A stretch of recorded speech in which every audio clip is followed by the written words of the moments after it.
ازيكم يا جماعه؟ عاملين ايه؟ وحشتوني وحشتوني وحشتوني. النهارده يا جماعه انا ولا جايه لكم في تحدي، ولا جايه لكم في فلوج، ولا جايه لكم في مقلب، ولا جايه لكم في اي حاجه خالص. انا النهارده جايه عشان اتكلم معاكم. بس قبل ما ابتدي الكلام وقبل ما ارد على كل الاسئله اللي على الكومنتات او ارد عليكم او كده، عايزاكم تدعموني باشتراككم في القناة وتفعيل الجرس عشان نكبر بيكم، وثم يعني بفضل ربنا ثم فضلكم ان شاء الله نقدر نكبر القناة دي زي القناة اللي اتسرقت اللي هي 350 ألف. تمام. النهاردة يا جماعة انا جاية لكم عشان خاطر الكومنتات السلبية اللي بقت على كل الفيديوهات حرفيا. فهنبتدي بقى الفقرة بتاعتنا النهارده بحلل الكلام دوت وبحلل كل ده، وهرد على كل الكومنتات وخسيتي ازاي وطلعي اتكلمي عن التكميم. بصوا كل الاسئله في الفيديو ده. يلا بينا نبتدي الفيديو.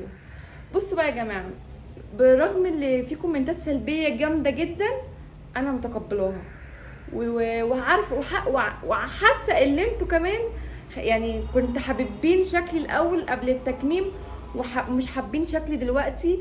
بس يا جماعه بصوا، انا كنت يعني وانا مليانه كنتش بعرف البس، ما كنتش بعرف اتحرك، ما كنتش بعرف اروح، ما كنتش بعرف اجي. كنت انزل مثلا محل لبس، اجي اقول له مثلا عايزه فلان، عايزه الحاجه دي، يقول لي مفيش مقاسك.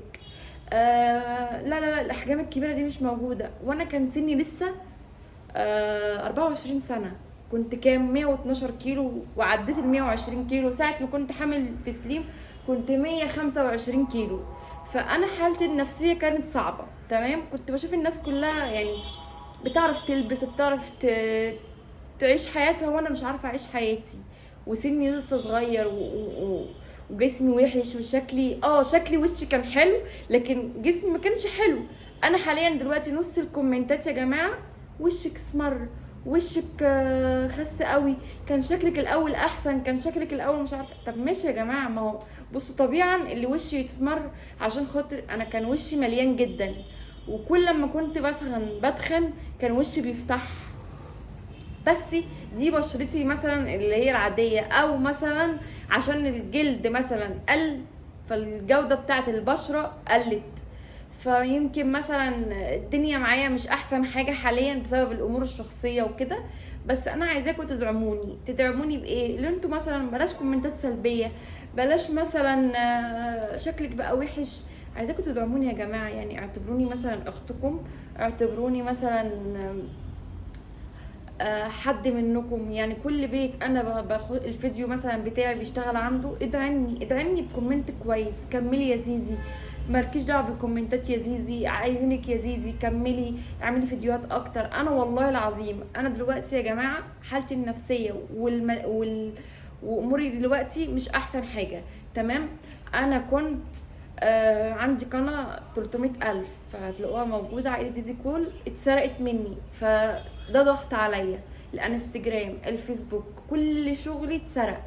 ابتديت شغلي من اول وجديد، ابتديت حاجات كتير من اول وجديد. فانا عايزاكم تدعموني. انا القناه ديت مش عارفه اشغلها، التصوير مش احسن حاجه. ليه؟ عشان انا اصلا كل حاجتي اتسرقت، تليفوناتي، اللابتوب، كل حاجه. مش عارفه اجيب الحاجه دي تاني، مش عارفه اكمل. من ساعه ما عملت عمليه التكميم وانا فعلا بيحصل لي كوارث، حرفيا بيحصل لي حاجات انا مش يعني. هرجع واقول الحمد لله، الحمد لله على كل اللي يجيب ربنا، الحمد لله على اي حاجه ربنا بيعملها لي، حتى لو كانت خير او كانت شر او كانت اي حاجه، الحمد لله. فانا عايزاكم تدعموني يا جماعه، اللي انتوا تقفوا جنبي وتساعدوني في الفيديوهات، تعملوا شير، تشتركوا في القناه، تشجعوني بمعنى الكلمه. انا مش عارفه انزل لكم فيديوهات كويسه زي الاول، بس اعمل ايه؟ والله العظيم انا دلوقتي حرفيا حاصل لي ظروف مش عند حد، امور شخصيه، حياتي الشخصيه انتوا مش عارفينها. انا دلوقتي اب وام لولادي. طبعا ولادي محتاجين مصاريف جامده، محتاجين حاجات كتير، علام ومدارس وحاجات بيطلبوها. اسفه يا جماعه الفيديو فصل بسبب حد رن عليا وكده. ماشي. كنا بنقول ان انا يعني اب وام وعيالي محتاجين حاجات، ومحتاجين حاجات كتير وكده. وعايزاكم تدعموني اللي انتوا مثلا تشجعوني، تقولوا لي مثلا كومنت كويس، تقولوا لي مثلا كلام حلو. بلاش الكومنتات السلبيه، بلاش شكلك بقى وحش، الاضاءه وحشه، انا عارفه كل حاجه، والله عارفه، والله عارفه ان الاضاءه مش كويسه، والله عارفه ان التصوير مش كويس، انا مش احسن حاجه، انا عارفه ان في ناس دلوقتي حاليا بتصور بتليفونات عاليه جدا، بس انا اتسرقت، انا تليفوناتي اتسرقت، اللابتوب كل شغلي باظ، حاجتي اللي بتاعت زمان كلها اتسرقت، فانا مبتدئه يعتبر من الصفر، فاعتبروني مثلا اللي انا يعني لسه مبتدئه، مالكوش دعوه بزيزي بتاعت زمان، مالكوش دعوه بكل ده، احنا بنبتدي مع بعض واحده واحده، الدنيا ما اتبنتش، يعني الدنيا اتبنت في 7 ايام، لا انا معاكم بقالي اكتر من 5 سنين، وعارفه اللي انا المفروض اطلع مش هنزل، بس انا دلوقتي عندي ظروف شخصيه، تمام، وحالتي مش مستقرة ودنيتي مش ماشية، فعايزاكم تدعموني، اللي انا تقفوا جنبي وتساعدوني، اللي انا اقدر اكبر القناة دي تاني، واقدر اللي انا اشتغل. انا مش هعرف يا جماعة، يعني مش حكاية مش هعرف، انا واحدة مش هعرف اشتغل غير في الشغلانة دي، مش عارفة يعني، انا بحب المجال ده ومش عارفة اشتغل غير المجال ده، ومش عارفه اعمل حاجه غير الشغل بتاع اليوتيوب، تيك توك، لايفات، بفتح كل يوم لايف مثلا، بنزل على انستجرام، بنزل على الفيسبوك، تابعوني على الحاجات دي برضو، هسيبها لكم في الصندوق الوصف. ف دي القصه دي احنا خلصنا منها، تمام.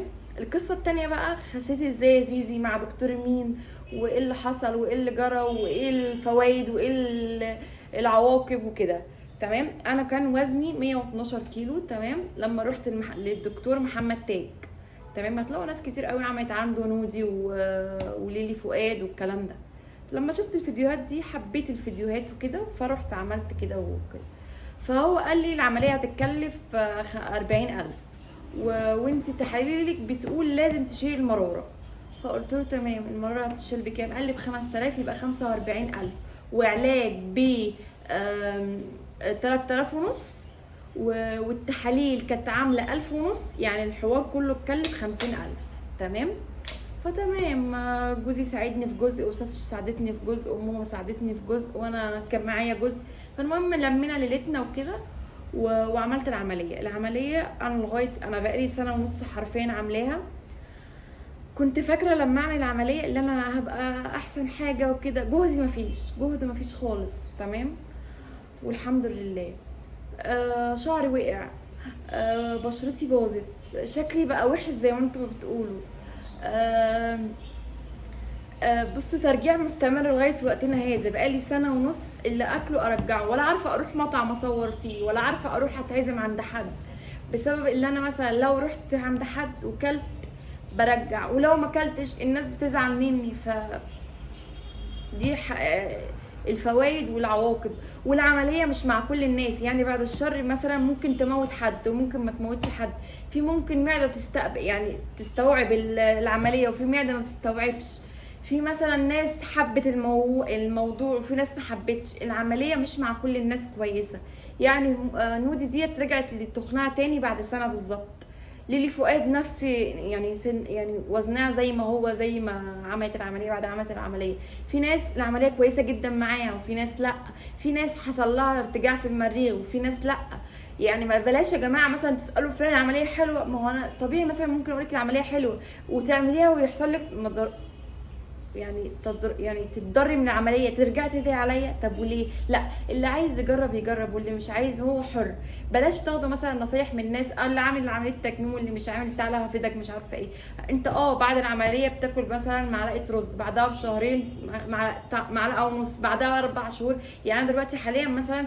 ممكن اكل 3 معالق رز، دبوسه فرخه، مش عارفه ايه، حته لحمه، مش عارفه ايه كده، حاجات قليله، بس بعد كده بقيت اكل ايه، اكل الطبيعي، بس برجع، انا كل اكلي ترجيع، انا لو شربت كوبايه مثلا عصير برجعها، اي حاجه باكلها برجعها، انا ممكن مثلا معدتي مثلا بتشيل شويه اكل وبرجع الباقي، بس انا مش عارفه حاليا، يمكن عشان خاطر ما خدتش فيتاميني، عشان فيتاميني كان غالي وما عرفتش اجيبه، ولغايه وقتنا هذا ما خدتش فيتامين، ما خدتش بقيت علاجي، ما خدتش، انا مش عارفه انت غلطه فين، او الكلام ده كله فين.